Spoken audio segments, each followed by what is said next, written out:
अंदर कन्हैया भैया के साथ सुंदरी भी थी। वो दोनों मीना दीदी के साथ लड़ाई कर रहे थे।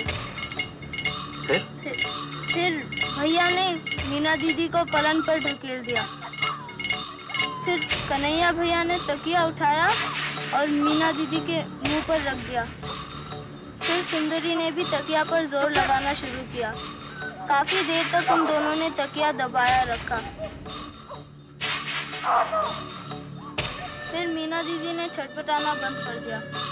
फिर अम्मा ने हमें बुलाया और सोने को कहा। अनिल बेटा, तुम जहां से ये सब कुछ देख रहे थे, वहां से सुंदरी और कन्हैया की शक्ल भी देख पा रहे थे?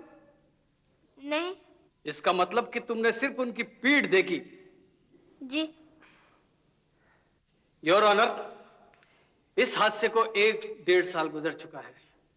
क्या हम एक 11 साल के बच्चे की याददाश्त को एविडेंस मान सकते हैं?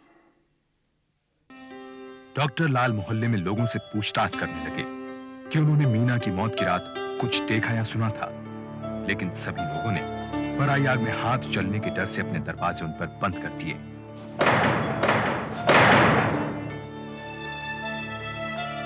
इंस्पेक्टर, आपको मैं आधे घंटे से यह बताने की कोशिश कर रहा हूं कि उस रात मोहल्ले के लोगों ने बहुत कुछ देखा और सुना। आप एक बार मेरे साथ चल के मोहल्ले के लोगों से बातचीत क्यों नहीं कर लेते? क्या बात करूं कि आपके दामाद का उस लड़की के साथ चक्कर था या नहीं, और अगर था मिस्टर लाल तो आपने एफआईआर में दर्ज क्यों नहीं करवाया? इंस्पेक्टर, एफआईआर दर्ज कराते हुए मुझे इस बारे में जानकारी नहीं थी। आई एम सॉरी, इस वक्त मैं कुछ नहीं कर सकता। I am of duty. Inspector, मेरी बेटी की मौत के जिम्मेदार आप सब लोग हैं। मैं एक को नहीं छोड़ूंगा, सबको देख लूंगा।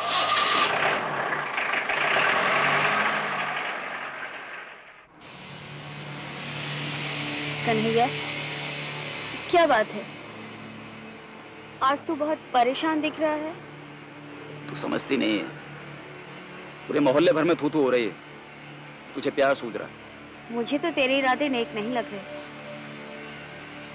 कहीं तेरा मन तो नहीं भर गया मुझसे? क्या बात कर रही है तू समझती क्यों नहीं है? मुसीबत में दिमाग से काम लिया कर, दिल से नहीं। तू 2-3 महीने के लिए अपने किसी रिश्तेदार के यहाँ क्यों नहीं चली जाती? इसी बीच मामला भी ठंडा हो जाएगा। और तू किसी दूसरी औरत से शादी करने के लिए तैयार हो जाएगा? मैं कहीं नहीं जाऊंगी, और वैसे भी मेरे जाने से और बातें बनेंगी। डॉक्टर लाल ने हिम्मत नहीं हारी और वो मीना की हत्या के सुराग की तलाश में भटकने लगे। और एक दिन उन्हें अनिल मिला, जो इस घटना का इकलौता चश्मदीद गवाह था। उस रात कन्हैया भैया और मीना दीदी के बीच बहुत लड़ाई हो रही थी। कन्हैया भैया और मीना दीदी के बीच लड़ाई हो रही थी? तुम्हें कैसे पता? मैंने छत से सब कुछ देखा था। वहाँ सुंदरी भी थी। अनिल, क्या कर रहा है यहाँ? हाँ? चल अंदर। देखिए, बच्चा कुछ बता रहा था। अरे क्या कहेगा? लेकिन इससे पहले कि वो कुछ बता पाता, उसकी मां उसे वहां से ले गई। सुनिए तो, लेकिन अब तक लाल साहब मीडिया से सिर्फ इसलिए बच रहे थे कि उनकी बेटी की मौत एक तमाशा न बन जाए, मगर अब उन्होंने ठान लिया था कि मीना के हत्यारे को सजा मिलनी ही चाहिए। प्रेस में यह मामला तूल पकड़ चुका था। एक्टिविस्ट ऑर्गेनाइजेशंस हरकत में आ चुकी थीं। प्रेस के बढ़ते दबाव और पब्लिक ओपिनियन के मद्देनजर यह मामला सीबीआई को सौंप दिया गया और ये बंद हो चुका केस दोबारा खुल गया। लेकिन तब तक अनिल और उसकी मां ये मोहल्ला छोड़ चुके थे।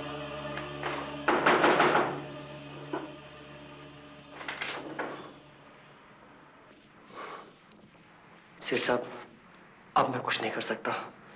भलाई इसी में है कि कन्हैया को कुछ दिनों के लिए यहां से बाहर भेज दिया जाए। मामला मेरे हाथ से निकल चुका है। I am really very sorry. अब मैं चलता हूं।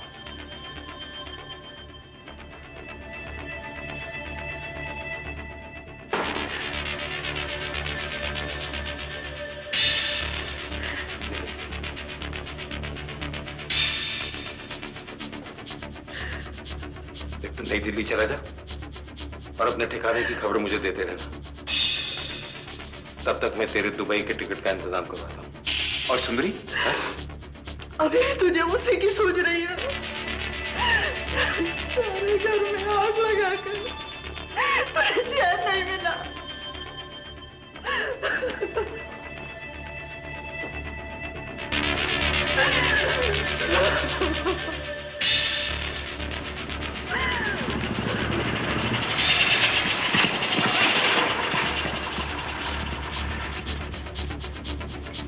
कन्हैया के फरार होने की खबर अगले दिन सारे न्यूज़पेपर्स की हेडलाइंस पर छा गई। प्रेस और एक्टिविस्ट ऑर्गेनाइजेशंस ने सेठ के परिवार के खिलाफ मुहिम छेड़ दी। घर घर जाकर की जाने वाली ये कैंपेन जोर पकड़ गई कि सामने आकर गवाही दो, गवाह का कोई कुछ नहीं बिगाड़ सकता। वो मेरी ही बेटी नहीं थी, वो इस पूरे मोहल्ले की बेटी थी। इन्हीं गलियों में आप लोगों की उंगलियां पकड़कर ही वो बड़ी हुई। आप लोग सब कुछ जानते हुए भी इस मामले में कुछ नहीं बोलेंगे।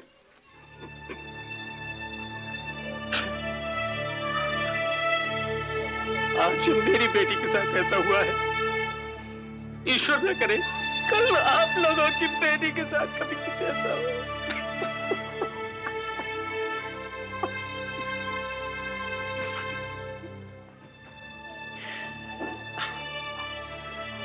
मेरी बेटी को 3 दिन के बाद ही उसकी शादी की उसको मार डाला गया। मैं आप लोगों के हाथ जोड़ता हूं, उसकी मौत की रात अगर आप लोगों में से किसी ने कुछ देखा सुना हो तो ईश्वर के लिए हमारी मदद कीजिए। इन सभाओं और जनता तथा प्रेस के गुस्से से सीबीआई पर मीना की मौत की गुत्थी सुलझाने का दबाव बढ़ने लगा। सीबीआई की तरफ से यह केस भैरव सिंह को सौंपा गया। वो घर घर जाकर चश्मदीद गवाह को ढूंढने की कोशिश करने लगा। कन्हैया तक पहुंचने के लिए उसने सुंदरी का पीछा करना भी शुरू कर दिया।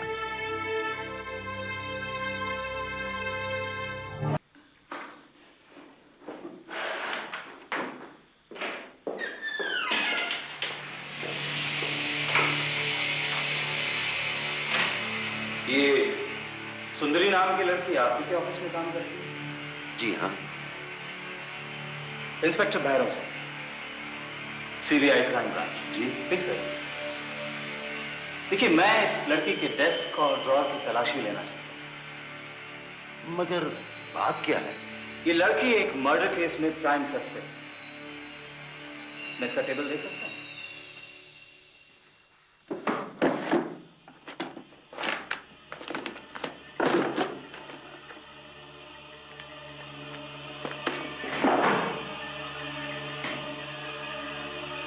अच्छा एक बात बताइए,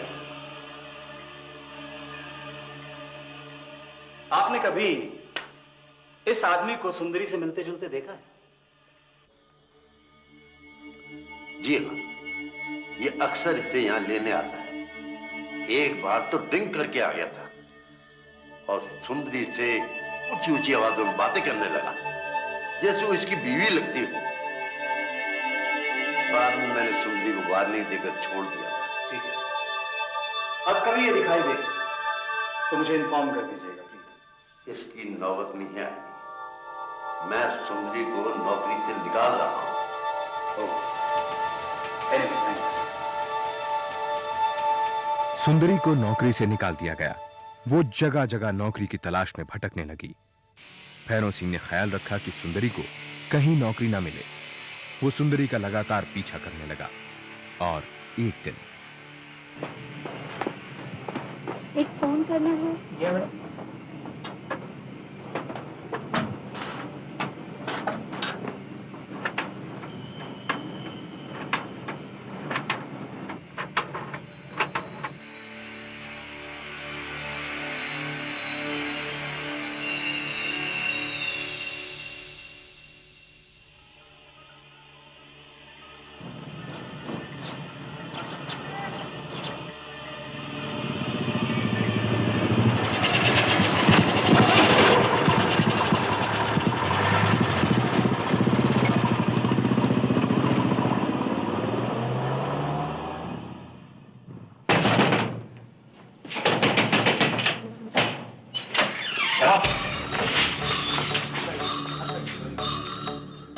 कन्हैया और सुंदरी को गिरफ्तार कर लिया गया। उनसे कड़ी पूछताछ की गई, लेकिन उन्होंने किसी भी आरोप को मानने से इनकार कर दिया। कन्हैया की जमानत नामंजूर कर दी गई, मगर सुंदरी के खिलाफ कोई भी पुख्ता सबूत न होने से उसे शहर छोड़कर न जाने की वार्निंग देकर छोड़ दिया गया और यह केस सेशंस कोर्ट पहुंचा। मीना की मौत के करीब 9 महीने बाद सीबीआई ने उस वक्त के बेहतरीन लॉयर रघुवीर टंडन को अपना वकील नियुक्त किया। कन्हैया की तरफ से वकील थे बलदेव राठौर। कन्हैया ने सुंदरी के साथ किसी भी नाजायज संबंध को झूठा बतलाया। ये सरासर गलत है। शादी से पहले या उसके बाद सुंदरी के साथ मेरा ऐसा वैसा कोई रिश्ता नहीं रहा, और शादी में भी वो सिर्फ इसलिए थी क्योंकि वो हमारी किराएदार थी। कन्हैया, मीना के पिता ने तुम्हारे खिलाफ यह इल्जाम लगाया है कि उस रात तुम और सुंदरी दोनों ने मीना से झगड़ा किया और बाद में उसका कत्ल कर दिया। क्या बकवास है ये? उस रात बहुत गर्मी थी, मैं छत पर सोने चला गया। मैंने मीना से भी कहा कि चल छत पर सोते हैं, वो मानी नहीं। सुबह करीब 5 बजे मेरी आंख खुली, मच्छर काट रहे थे। मैं नीचे आया तो देखा मीना पेट के बल लेटी हुई है और उसको दौरे पड़ रहे हैं। मुझे कुछ भी समझ में नहीं आया। मैं नीचे गया घबराकर और बाबूजी को बुला लाया। उन्होंने फिर आकर मीना को सीधे लिटाया। मीना किस हाल में थी? उसके मुंह से छाग निकल रहे थे। और उसकी गर्दन पर कुछ निशान थे? जी नहीं, ये झूठ बोल रहा है। उसकी गर्दन पर निशान थे, शरीर नीला पड़ चुका था और अकड़ गया था। इससे साफ जाहिर था कि मेरे पहुंचने से 2-3 घंटे पहले ही उसकी मौत हो चुकी है, और यही वजह थी इन्होंने मेरी बेटी को दुल्हन की तरह सजा रखा था। हमें कुछ छिपाने की जरूरत नहीं थी, बल्कि मीना उस बीमारी से मरी जो लाल साहब ने हमसे छिपाई, एपिलेप्सी। और यही वजह थी कि लाल साहब ने अपनी बेटी की शादी में इतनी जल्दबाजी की। वो बिल्कुल ठीक थी, जल्दबाजी इनकी तरफ से थी, क्योंकि इनका लड़का उस लड़की के चक्कर में था जिसे ये फूटी आंख नहीं देखते थे। ये झूठ है। वो बीमार थी, उस रात भी उसने सोने से पहले दवाई ली थी। और सुंदरी के बारे में मैं बता चुका हूं, वो सिर्फ हमारी किराएदार थी। मैंने कभी उससे ढंग से बात तक नहीं की। इस सब के बीच भैरव सिंह ने सुंदरी को फिर पूछताछ के लिए बुलाया। देखो सुंदरी, ये साबित हो चुका है कि तुम दोनों के संबंध थे। उस रात क्या हुआ था, अब मुझे साफ साफ बता दो। देखो सुंदरी, उस रात की तुम्हारी सारी हरकतों का गवाह वो बच्चा अनिल भी। और जिस दिन वो बच्चा मिल गया है, तब तुम्हें कोई नहीं बचा पाएगा। जिंदगी भर के लिए अंदर जाओगे। उस रात 2 से 3 के बीच जो झगड़ा हुआ था, उस वक्त तुम कमरे में थी? और कौन था? मीना और कन्हैया। झगड़ा मीना और तुम दोनों के बीच हुआ था? हाँ, लेकिन मीना उस समय जिंदा थी। फिर मैं और कन्हैया छत पर सोने चले गए। सुबह 5 बजे कन्हैया नीचे आया। उसने मुझे आवाज दी। मैं जब नीचे गई तब तक मीना मर चुकी थी। कन्हैया बहुत डरा हुआ था। सारा तकिया खून और धूप से लथपथ था। उसने कहा मीना दौरे पड़ने से मरी है। कन्हैया के कहने पर मैंने मीना के कपड़े बदले, तकिए और चादरें हटा दी। बस उसके बाद फिर मैं अपने कमरे में चली गई। लेकिन तुम लोगों ने उसका मेकअप क्यों किया? उसे इतना सजाया संवारा क्यों? क्योंकि उसका सारा शरीर नीला पड़ चुका था। ओह, इसका मतलब मीना की मौत को तब तक 2-3 घंटे हो चुके थे। देखो सुंदरी, तुम्हें ये सारी बातें कोर्ट में कहनी होगी। लेकिन जब तक भैरव सिंह सुंदरी के नाम का वारंट लेकर पहुंचा, तब तक वो जा चुकी थी, न मालूम कहां। सुंदरी के जाने से कन्हैया के मर्डर करने का मोटिव जा चुका था। रघुनाथ टंडन के पास अब एक ही चारा बचा था कि मीना की मौत को अननेचुरल साबित कर दें। और एपिलेप्सी के फिट में आदमी उस तरह से नहीं चिल्लाता जैसा कि मीना चिल्लाई। उसके आसपास तमाम किस्म की दवाइयां पाई गई। उस रात भी उसने दवाई ली थी। हो सकता है ये उसी का रिएक्शन हो। उसका पेट खाली था योर ऑनर, ये पोस्टमार्टम की रिपोर्ट से जाहिर है। और फिर उसकी गर्दन पर पड़े हुए निशानों के बारे में आप इंस्पेक्टर बग्गा के अनुसार वो निशान उसकी गर्दन पर तब पड़े जब उसके घर वालों ने उसको रिवाइव करने की कोशिश की। यही पोस्टमार्टम के डॉक्टर रावत की रिपोर्ट है। पोस्टमार्टम जानबूझकर मौत के 12 घंटे के बाद किया गया योर ऑनर। और तब तक यह पता लगाना भी मुश्किल था कि ये निशान मौत के पहले के हैं या बाद के। और इंस्पेक्टर बग्गा ने तो ना फिंगरप्रिंट्स उठाए हैं योर ऑनर, और ना ही लाश की कोई फोटोग्राफ खींची, और बिना पूरी तरह से इन्वेस्टिगेशन किए केस को बंद करवा दिया गया। जबकि डॉक्टर लाल बार बार ये कहते रहे हैं कि उस रात पूरे मोहल्ले ने चीखें सुनी है। इंस्पेक्टर बग्गा का बयान गलत साबित पाया गया। उसको अगले ही दिन सस्पेंड कर दिया गया और यह केस शायद रहस्य ही बनकर रह जाता अगर इंस्पेक्टर भैरव सिंह को वो सबूत नहीं मिलता जिसकी उसे बेसब्री से तलाश थी। अच्छा आप बताओ, तुम्हें वहां से सीधे नजर आ रहा है कन्हैया का कमरा? जी बिल्कुल, अभी वहाँ कोई नहीं है। और उस रात? मैंने वहाँ कुछ नहीं देखा था, अनिल ही देखता रहा और अनिल ने मुझे कुछ नहीं बताया। तुमने पूछा नहीं? उस रात वो बहुत डरा हुआ था। उस दिन के बाद वो और उसकी माँ मोहल्ला छोड़ के चले गए। अच्छा एक बात बताओ बेटा, तुमने उस रात कुछ सुना था? कोई आवाज? हाँ, एक लड़की की आवाज, नहीं 2 लड़की की चिल्लाने की आवाज सुनी थी। अच्छा हमें बताओ कि क्या सुना था, कैसी आवाज थी? मुझे छोड़ दो, मुझे जाने दो, मुझे छोड़ दो। भैरव सिंह को मालूम हो गया कि अनिल और उसकी माँ वापस लौट आए हैं और मोहल्ले वालों ने सेठ परिवार के डर से उन्हें छुपाए रखा। देखो डरते नहीं, तुम्हें किसी से भी डरने की कोई जरूरत नहीं है। चलो अब आराम से हमें बताओ कि उस रात तुमने क्या देखा। शाबाश। उस रात हम छत पर सो रहे थे। रात के करीब 2-3 बजे मुझे एक लड़की के चीखने की आवाज आई।